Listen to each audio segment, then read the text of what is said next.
이제 알았습니다. 팔척기의 진짜 뒷배가 누구인지. 사람을 지키려다 야광주가 사라졌습니다. 천년을 기다린 이무기, 그리고 한 여인을 지키려는 강철의 선택. 하지만 그 진심은 때로 누군가에게는 가장 위험한 약점이 되죠. 귀궁 11화.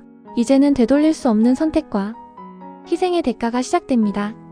강철 앞에 다시 모습을 드러낸 팔척기. 그는 이렇게 말합니다. 너의 적은 내가 아니다.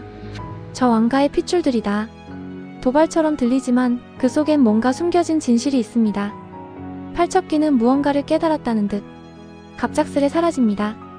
뒤쫓고 싶은 마음은 굴뚝 같지만 강철은 우선 여리를 구합니다. 지금 중요한 건 그녀니까요.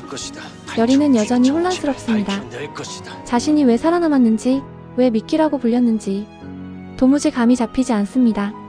한편 이정은 팔척기를 추적하며 왕가의 족보를 깊이 들여다봅니다.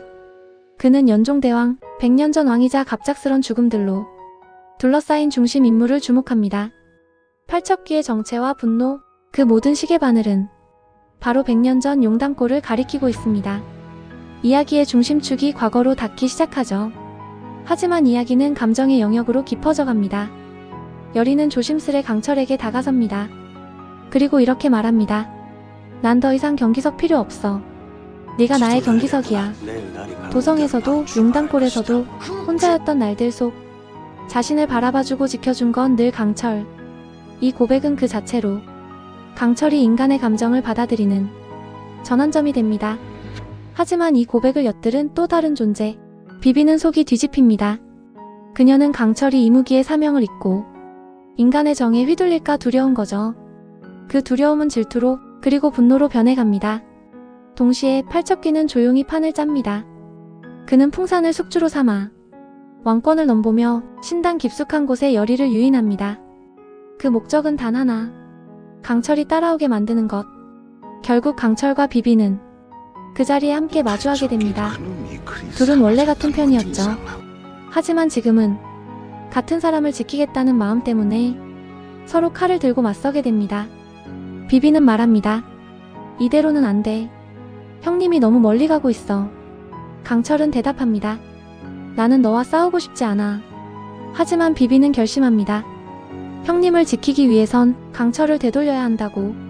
이 싸움을 가장 즐기고 있는 건 바로 팔척기입니다. 그는 조용히 웃고 있습니다. 이 싸움은 누가 이겨도 결국은 자신에게 이득이 되는 싸움. 그리고 여리는 그걸 눈치챕니다. 이놈은 날 노린 게 아니야. 지금은 야광주를 노리고 있어. 말이 끝나기도 전에 팔척기는 화기를 품은 칼을 강철을 향해 날립니다.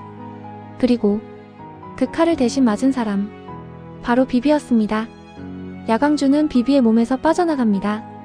팔척기는 그걸 움켜쥐고 한층 더 강력한 존재로 다시 태어납니다. 강철은 절규합니다. 비비를 품에 안고 다시 야광주를 되찾아주겠다고 약속하지만 비비는 조용히 말합니다.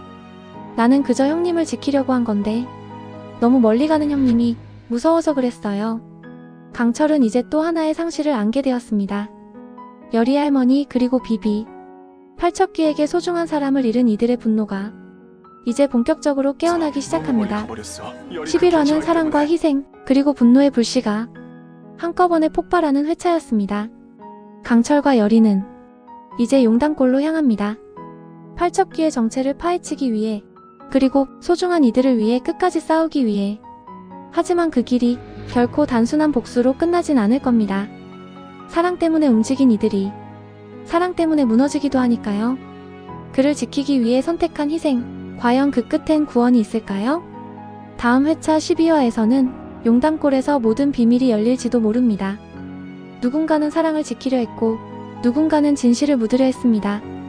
그리고 누군가는 그 모든 비밀을 밝히기 위해 돌아왔습니다. 귀궁 12화. 슬픔과 분노, 진실과 복수가 교차하는 순간 이제 이야기는 가장 깊은 비밀을 향해 문을 엽니다. 비비를 잃은 강철. 불사의 존재라 믿었던 그에게도 이별은 너무나도 깊고 아픈 상처였습니다. 그는 말없이 무너졌고 여리는 그 곁을 지키며 이렇게 말합니다. 미워해줘. 그게 날 용서하지 않아도 되는 길이라면. 하지만 강철은 여리에게 분명히 말하죠. 자신은 이젠 인간처럼 아플 수 있고 그 아픔의 이유가 열이라는 존재 때문임을, 그녀가 주는 감정들이 그의 내면을 흔들고 있음을, 이 고백은 슬픔 위에 피어난 연대이자 다시 일어서게 만든 이유였습니다. 한편 궁에서는 모든 실체가 드러납니다. 이정은 마침내 김봉인이 팔척기와 풍산의 배우임을 확인합니다. 믿기 힘든 진실. 하지만 증거는 명확했고 김봉인은 숨기던 가면을 벗습니다. 내가 짐승 같았다면 그건 이정 너 때문이다. 그는 자신이 한 짓을 후회하지 않았습니다. 오히려 사대부의 자존심을 지키기 위해 왕을 이용했고 왕실을 무너뜨릴 계략까지 꾸며왔던 거죠. 이정은 말합니다. 짐승보다 못한 마음을 더는 품고 살 수 없습니다. 결국 김봉인은 유배형을 선고받습니다. 왕실을 무너뜨리려 했던 자의 마지막이죠. 하지만 그는 그저 사라지지 않습니다. 탈출한 김봉인은 풍산을 찾아갑니다. 그리고 마지막으로 명령합니다. 팔척기를 보내 이정의 숨통을 끊어라.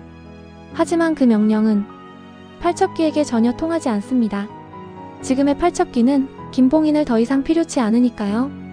결국 그는 팔척기에게 철저히 버림받고 비참한 최후를 맞이합니다. 왕을 이용해 신을 부리고 귀신을 조종하려 했던 인간의 말로는 언제나 파멸뿐이었습니다. 한편 강철은 마침내 움직입니다. 비비의 야광주가 팔척기의 손에 들어갔다는 사실. 그 하나만으로도 그를 멈출 수는 없었습니다. 그리고 열이, 윤갑, 이정과 함께 그들은 용담골로 향합니다. 100년 전 모든 비밀이 시작된 곳. 팔척기가 태어난 땅이자 연종대왕이 피난했던 전쟁의 무대. 그리고 그곳에서 왕가의 과거를 품은 존재 최원우 대감을 만나게 됩니다.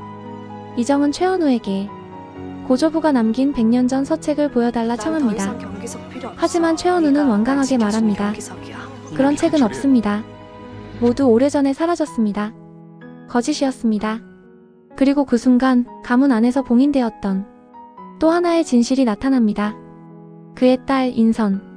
그녀의 몸에 원한귀, 외다리 귀가 빙의됩니다. 그 귀신은 말합니다. 자신이 살아있을 땐 장원수라 불렸고 최원우 집안의 고문서를 훔쳤다 벌을 받아 결국 죽임을 당했다고. 그리고 자신이 죽으며 숨겼던 책, 바로 광안문집이라고. 광안문집. 왕가의 가장 깊은 비밀이 담긴 책. 그 안에는 연종대왕과 한 무관의 과거, 그리고 팔척기의 정체까지도 모두 기록되어 있었습니다. 최원우는 당황하며 책의 존재를 부인하지만 결국 열이와 강철의 추궁에 몰래 숨겨놓았던 책을 꺼냅니다. 처음엔 태우려 했습니다. 하지만 강철이 막아서죠. 진실을 감추는 순간 죄는 세습됩니다. 그렇게 책은 손에 들어옵니다. 그리고 거기엔 이 나라를 뒤흔들 진실이 적혀 있었습니다. 이야기의 무게가 점점 깊어지는 그 순간 또 하나의 놀라운 장면이 펼쳐집니다. 팔척기가 삼켰던 윤갑의 혼이 토해져 나옵니다. 죽은 줄 알았던 윤갑. 강철과 열이 곁으로 다시 돌아옵니다. 한 사람의 귀환은 곧 전세의 전환. 이제 판은 다시 짜여지고 팔척기와의 전면전은 피할 수 없는 운명이 됩니다. 12화는 단순한 회상이 아닌 모든 퍼즐이 맞춰지는 회차였습니다. 김봉인의 몰락, 광안문집의 등장, 그리고 윤갑의 귀환. 진실은 반드시 그 자신을 드러낼 방법을 찾는다. 왕실이 감춰온 어두운 과거, 신이 인간을 벌하는 이유, 그리고 사랑이라는 이름으로 자신을 내어주는 존재들까지. 귀궁은 이제 그 끝이 보이는 듯하지만 사실 가장 어두운 밤을 준비하고 있습니다. 다음 회차, 왕가의 피로 적힌 기록이 세상에 드러나게 될까요? 아니면 또 다른 희생으로 봉인될까요? 13화 예고를 잠시 볼까요? 이 책의 내용이 전부 사실인 것이냐? 왕가가 덮어온 100년의 진실. 그 비밀이 밝혀지는 순간 100년 전 용담골은 지옥도였습니다. 팔척기는 100년 전 용담골 사람들의 원한이 뒤엉켜 있었던 것입니다. 그리 원한이 더 차오르거라 일부러 윤갑의 홀령을 놔주게 되네요. 무슨 이유일까요? 대체 왜?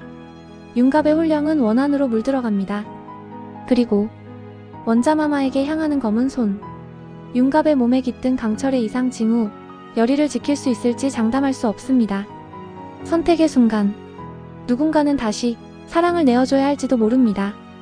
다음 회차 13화는 왕가의 피로 적힌 진실이 세상에 드러나게 될까요? 아니면 또 다른 희생으로 묻히게 될까요? 다음 이야기가 궁금해집니다. 구독과 좋아요는 사랑입니다. 댓글은 영상 제작에 큰 힘이 됩니다. 이제 알았어.